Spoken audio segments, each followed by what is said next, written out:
अच्छा, तुम कौन होते हो जी गौरक्षक?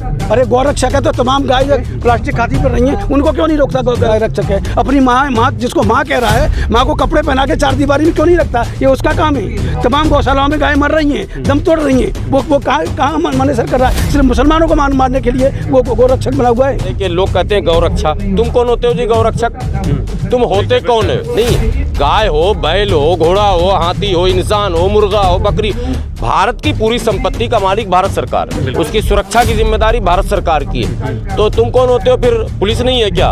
प्रशासन नहीं है क्या? आर्मी नहीं है क्या? सरकार नहीं है क्या? न्यायालय नहीं क्या? अदालत ने सब खत्म हो गया? अब मोनू मानेसर ही देश चलाएगा क्या? मतलब वन मैन वही रहेगा क्या? या ये गौरक्षक गुंडे ही चलाएंगे क्या देश? ये सत्ता के बल पर बदमाशी हो रही है। सत्ता से अगर इनको बाहर कर दो तो इनकी हालत, संघियों की हालत कुत्ते से बदतर हो जाएगी।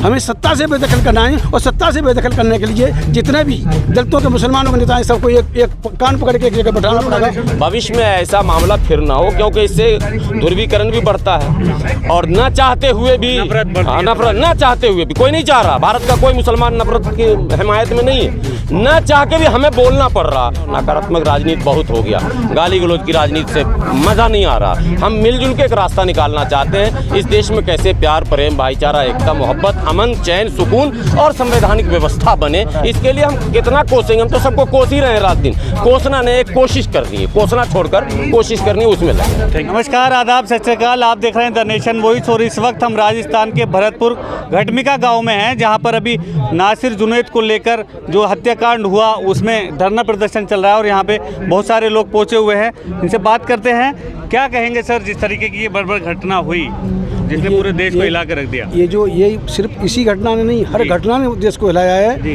ये घटना गवर्नमेंट स्पॉन्सर्ड है, आरएसएस स्पॉन्सर्ड है, आरएसएस बैक गवर्नमेंट है, और उन्हीं के साथ हो रहा है। जिस तरह से मोनू मानेसर के अमित शाह के साथ फोटो शाया हो रहे हैं सोशल मीडिया में, अरुण जेटली के साथ हो रहे हैं, और अनुराग ठाकुर जो टोटली एंटी मुस्लिम है उसके साथ जो फोटो आ रहे हैं, उससे साफ जाहिर है कि वो अमित शाह का सीधा आदमी है। और ये डायरेक्ट जो हत्याएं हो रही हैं मुसलमानों की, दलितों की या ट्राइबल्स की, सारी गवर्नमेंट स्पॉन्सर्ड हैं। और इसका नतीजा ये है कि यहाँ का प्रशासन तो कुछ उसने एक्टिव दिखाई दिया यहाँ भरतपुर का, लेकिन जो हरियाणा की गवर्नमेंट है, हरियाणा की गवर्नमेंट कुछ सुन के राजी नहीं है। उनको जो कल्प्रिट्स हैं, 8 नाम आए, और मोनू मानेसर जो इसका मास्टरमाइंड बताया जाता है, उसको ये गवर्नमेंट, हरियाणा गवर्नमेंट पूरी तरह से उसको शील्ड किए हुए है, उसका बचाव किए हुए है, और बहाना लगा रही है इसका डीएनए रिपोर्ट का। डीएनए रिपोर्ट जो प्राइम मिनिस्टर बैठा हुआ है, मोदी बैठा हुआ है, जो एंटी मुस्लिम है, एंटी ह्यूमनिटी है, उसको दरिंदा मोदी कहा जाता है, वो वहाँ बैठा है, वो उसको मैनेज कर लेगा। वो ये नहीं है कुछ और है, कुछ को घुमा देगा। लेकिन किसी बड़े नेता के साथ फोटो होना क्या खुद में संविधान हो जाना है कि किसी का भी हत्या कर सकता है कोई किसी भी तरीके से? नहीं, जिस तरह से हरियाणा की गवर्नमेंट उसको प्रोटेक्शन दे रही है, उससे साफ जाहिर है कि हाँ, उन नेताओं का हाथ है, उन नेताओं का भी पाला हुआ कुत्ता है वो मोनू मानेसर, और उसको हरियाणा गवर्नमेंट पूरी तरह से बचा रही है। तो जांच में से भी नाम निकाल दिया गया। हाँ, जांच में से नाम निकाला, हाँ, जांच में से नाम निकाला है। वो बहुत कुछ करेंगे, डीएनए रिपोर्ट को भी गड़बड़ कर सकते हैं। अच्छा। और बाद में कुछ महीने, 2 महीने, 4 महीने जब तक रिपोर्ट आएगी तब तक ये मामला ठंडा हो जाएगा और सब लोग भूल जाएंगे। मैंने यहाँ यही नहीं, ये यहाँ इसमें बिहार में, झारखंड में और गुजरात में जितने भी जो विक्टिम हुए हैं, जहाँ जिनके जो मॉब लिंचिंग के केस हुए हैं, उन घरों की हालत बद से बदतर है। आज तो तमाम नेता आ रहे हैं। अभी आप गए थे, हाँ। उन्हें गो तस्कर बताया कि मारा गया है, तो उनके घरों की हालत ऐसा है जिससे लगता है कि यहाँ का कारोबार गो तस्कर कहाँ है? अगर गाय तुम्हारी माँ है तो उसको हिफाजत से रखो, माँ को हिफाजत से रखना सीखो हिंदुओं। यहाँ कारोबार है लोगों का, जानवरों को खरीदने का, बेचने का, वो कारोबार करते हैं। आज से नहीं कर रहे, बहुत मतलब सैकड़ों साल से लोग करते आ रहे हैं। इसका मतलब गो तस्कर नहीं है। गाय तो वहाँ ये देखिए, गाय को माँ कह रहे हैं, और गाय को माँ कहने वाले ही ये मारामारी कर रहे हैं, मुसलमानों को मार रहे हैं, दलितों को मार रहे हैं। तो गाय एक जानवर है, और गाय एक जानवर है, तो गाय को माँ कहने वाले जानवराना हरकत जो हो रही है दलितों के साथ, मुसलमान के साथ, ट्राइबल के साथ, ये बाकी है। और ये सिलसिला कैसे रखना चाहिए, इसके लिए नेताओं के भरोसे नहीं छोड़ना है इसको। हम दलित और मुसलमान मुसलमानों को हमें फ्रंट पे आना पड़ेगा, इस लड़ाई को हमें सड़कों पर लड़ना पड़ेगा, इस सरकार को बेदखल करना होगा। लेकिन जानवर से ज़्यादा मनुष्य की जान सस्ती हो गई है, मनुष्य को तरजीह नहीं दी जा रही है, जानवरों को तरजीह दी जा रही है। देखिए जानवर तो एक बहाना है। मैंने वेदों को पढ़ा है, वेदों में साफ लिखा है कि गाय के किस हिस्से का मांस कौन सा ब्राह्मण खाएगा। ये गाय का मांस ब्राह्मणों के लिए रिजर्व था। अच्छा, समझ गए ना, ये रिजर्व था। ये जगह जगह पर अपनी पलटी मारते हैं। तो ये सारी बदमाशी इन्हीं की है और कौन नहीं खाता। अभी मिजोरम का जो प्रदेश अध्यक्ष है इसका बीजेपी का, वो साफ कई मरतबा कह चुका है कि मैं बीफ खाता हूँ, कई बार खाऊंगा और खाता रहूँगा। लेकिन ये भी तो एक मसला है कि गाय अगर माँ है तो वो कुछ ही राज्यों में क्यों है, जबकि कुछ राज्यों में तो बीफ धड़ल्ले से एक्सपोर्ट होता है। देखिए जो यहाँ पे हिंदू मेजोरिटी भी नहीं है, दे आर माइन्यूस्कुल माइक्रो माइनॉरिटी, मुट्ठी भर नहीं चुटकी भर लोग हैं। सत्ता के बल पे ये सारी शैतानी कर रहे हैं, सत्ता के बल पे बदमाशी कर रहे हैं। अगर हमें सोचना है कि जब तक सत्ता से ये बेदखल नहीं होंगे, संघी लोग, RSS के लोग या दूसरे लोग, हिंदू मानसिकता के लोग, जब तक ये मुसलमानों की मारामारी बंद नहीं होगी, तो हमें सारे मिलकर हमें अपने नेताओं पर दबाव डालना चाहिए कि सारे नेता एक मंच पर आए, इकट्ठे हों और इकट्ठे होकर इनका मुकाबला करें और इंशाल्लाह अब हम पूरा साथ देगा। मुझे भरोसा है। आरोप लग रहा है गौ तस्कर का, उस पर क्या कहेंगे? किस पे? ये सारे झूठे आरोप हैं। वो सरकार में है, कुछ भी आरोप लगा सकते हैं। FIR कुछ भी है, सारा कर दो। सारे झूठे केस होते हैं। 90 में गवर्नमेंट का अफसर रहा हूँ, क्लास 1 अफसर रहा हूँ, मुझे मालूम है कि किस तरह से मुसलमान है का नाम आ गया, दलित का नाम आ गया तो फंसा देंगे, उल्टा फंसा देंगे। लेकिन अपराधियों के समर्थन में नारे दिए जा रहे हैं, महापंचायतें बुलाई जा रही हैं और कहा जा रहा है कि पुलिस अगर जांच के लिए आए तो आएगी, अपने पैरों पे जाएगी नहीं, ऐसी डायरेक्ट। देखिए ये सत्ता के बल पर बदमाशी हो रही है। सत्ता से अगर इनको बाहर कर दो तो इनकी हालत, जो संघियों की हालत कुत्ते से बदतर हो जाएगी। हमें सत्ता से बेदखल करना है और सत्ता से बेदखल करने के लिए जितने भी दलितों के, मुसलमानों के नेता हैं, सबको एक कान पकड़ के एक जगह बैठाना पड़ेगा। को आप आरोपी बता रहे हैं, उन्हें तो गौरक्षक बताया जा रहा है कि सेवा में रहते हैं हमेशा। अरे गौरक्षक है तो तमाम गाय प्लास्टिक खाती पर रही है, उनको क्यों नहीं रोकता? गाय रक्षक है। अपनी माँ जिसको माँ कह रहा है, माँ को कपड़े पहना के चार दीवारी में क्यों नहीं रखता? ये उसका काम है। तमाम गौशालाओं में गाय मर रही हैं, दम तोड़ रही हैं, वो कहाँ मनेसर कर रहा है? सिर्फ मुसलमानों को मारने के लिए वो गोरक्षक बना हुआ है। आप सरवर साहब, आप कैसे देखते हैं इस पूरे मामले को? क्या कहेंगे जिस तरीके की ये वारदात हुई या घटना हुई और फिर अपराधियों के समर्थन में बड़े बड़े जुलूस और रैलियां निकल रही? और देखिए, ये पहला वाक़या नहीं है कि मोनू मानेसर के समर्थन में महापंचायत हुआ था। आप लोगों को याद होगा, आप लोग हमेशा रिपोर्टें करते रहते हैं। इससे पहले भी इसी मेवात में एक घटना घटी थी और तब भी मोनू मानेसर का नाम आया था और तब भी उसके समर्थन में जमावड़ा हुआ था। उसमें वो अम्मू, करनी सेना वगैरह सब लोग जमा हो गए थे। तो ये लगातार ये लोग करते रहते हैं, सरकार को ये दिखाने की कोशिश करते हैं कि हम लोग जाग गए हैं। और आपको याद होना चाहिए कि प्रधानमंत्री ने ऐसे ही गौरक्षकों के लिए कहा था कि ये दिन के उजाले में क्या करते हैं हमें भी खबर।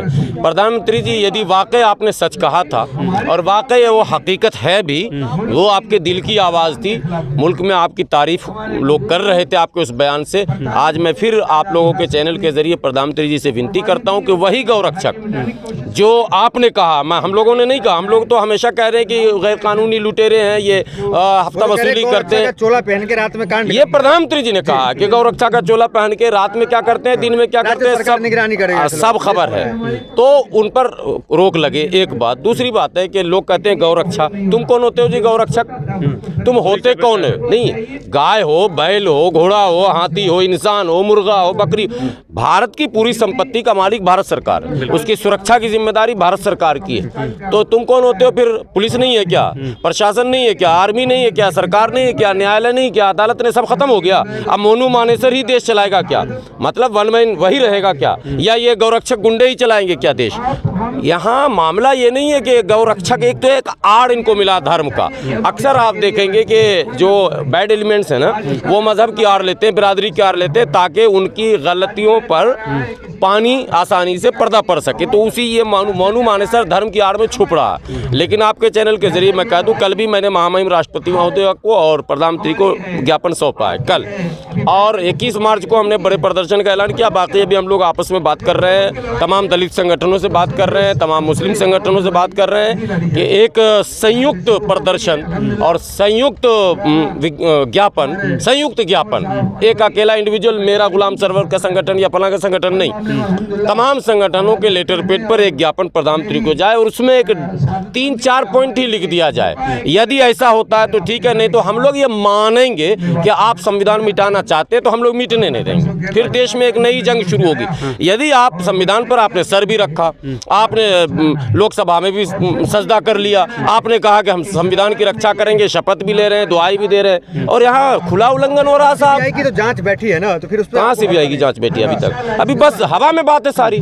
सीबीआई जांच तो होनी चाहिए, लेकिन सवाल है जो साक्ष्य है उसमें क्या सीबीआई है? जांच तो कर रहा है। मोनू मानेसर का 10 बार नाम आ चुका है, इसमें कौन जांच की बात है? कांग्रेस की सरकार ने ही तो क्लीन चिट दिया है। फिर आप पार्टी पर आ गए, आप पार्टी पर आ गए। हम तो कांग्रेस की बात करेंगे, कांग्रेस बनती है, कांग्रेस की बात क्यों नहीं करें? आप जहाँ खड़े हैं कांग्रेस की सरकार है। इससे पहले भी कई मामले और हुए हैं। अफराजुल का मामला भी कांग्रेस की सरकार में ही हुआ था ना, और जयपुर उदयपुर जो कन्हैया लाल की हत्या हुई थी वो भी कांग्रेस की सरकार में। ज़रा आप पता लगाइए कि कन्हैया की हत्या, मैं तमाम हत्या का विरोध कर रहा हूँ, लेकिन कन्हैया लाल की हत्या में क्या हुआ था और बाकी लोगों की हत्या में क्या हुआ? मुख्यमंत्री पहुंच गए, 2 घंटे में मुख्यमंत्री पहुंच गए थे, नौकरी दे दी गई परिवार के लोगों को, मुआवजा 1 करोड़ दिया गया। हमारे यहाँ मुआवजा 10 लाख चटनी की तरह 10 बार चटा के देते हैं, नौकरी के नाम पर आज तक किसी को नहीं मिला। पहलू खां के परिवार से जाकर मिलकर पता लगा, जितने भी मॉब लिंचिंग हुए हैं राजस्थान के अंदर और तमाम सरकार, मैं किसी एक सरकार को निशाना नहीं बना रहा हूं, मुझे उम्मीद है कि राजस्थान सरकार ये गलती अब नहीं दोहराएगी।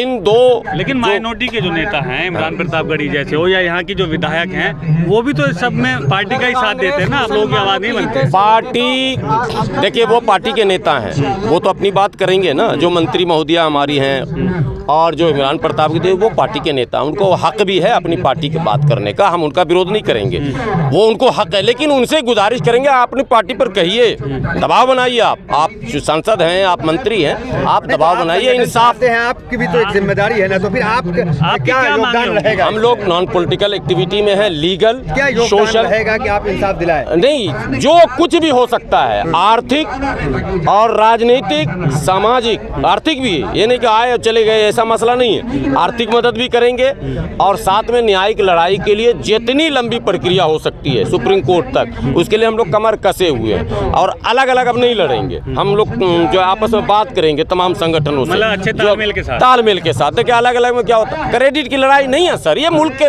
मफाद का मसला है, ये कौम के नाक का मसला है, इसमें क्रेडिट क्या, जिसको लेना क्रेडिट आप आगे बढ़िए, हम आपके पीछे हैं। नासिर जुनैद पहला मामला नहीं है, अखलाक, पहलू खान, कई मामले आते हैं, कई संगठन आती है, लेकिन ये प्रक्रिया थमता क्यों नहीं है? इसीलिए मैं कह रहा हूँ, इसका दायमी हल क्या हो, अस्थायी निदान क्या हो, इसी पर अब मत्था पेची हो रहा। रात से हम लोग बैठे हुए हैं, हम लोग रात भी लगभग 12 बजे तक बैठे, 14-15 लोग थे। हम लोग दलित संगठनों से भी कोऑर्डिनेट कर रहे हैं, हम अकेले लड़ना नहीं चाह रहे, चूँकि संवैधानिक लड़ाई है। और पिछड़े जो नेता हैं, जो दलित नेता हैं, जो मुसलमानों के नेता, माइनॉरिटी के, क्रिश्चियन के, सबसे बात हो रही है, सिखों से भी बात हो रही है। अभी यहाँ से जाने के बाद फिर हम लोग कल दिन भर यही करेंगे।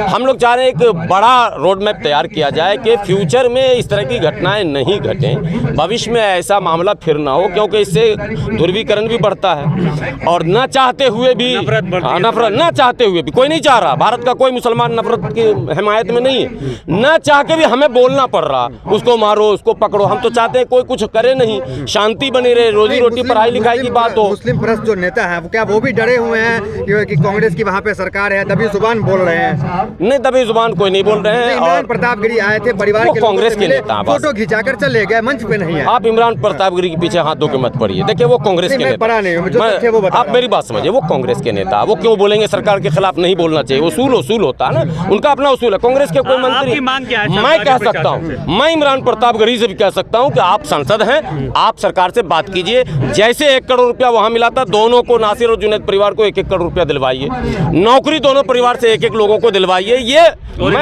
मैं कहूँगा, ये आपके कैमरे पर नहीं कह रहा हूँ, ये मैं इमरान प्रतापगढ़ी साहब से मिलकर भी कहूँगा कि आपका हक बनता साहब, आप पार्टी में हैं। तो 1 भी रुपए जो है परिवार के पास पहुँचा नहीं है। नहीं, आज लग गए, कई अंगूठे लग गए, कहाँ कहाँ चंडीगढ़ नहीं, में आज तमाम जगह आज गए। जो बातें हुई हैं और ऐसा लग रहा है कि पहला जो है 15-15 लाख रुपए की बात है कि वो अकाउंट में 1-2 दिन में ट्रांसफ़र होगा। ऐसी बात नहीं कि दबाव में वो सरकार नहीं है, सरकार दबाव में है, पॉलिटिकल प्रेशर भी है और दिल्ली से लेकर गांव तक आप लोग देख ही रहे हैं ये मामला चल रहा है। इंशाअल्लाह हम लोग नकारात्मक बातों से बचने की भी कोशिश करते हैं और नकारात्मक राजनीति बहुत हो गया, गाली गलौज की राजनीति से मज़ा नहीं आ रहा। हम मिलजुल के एक रास्ता निकालना चाहते हैं। इस देश में कैसे प्यार, प्रेम, भाईचारा, एकता, मोहब्बत, अमन, चैन, सुकून और संवैधानिक व्यवस्था बने, इसके लिए हम कितना कोसेंगे। हम तो सबको कोस ही रहे हैं, रात दिन कोसना नहीं, एक कोशिश करनी है, कोसना छोड़कर कोशिश करनी है, उसमें लगे।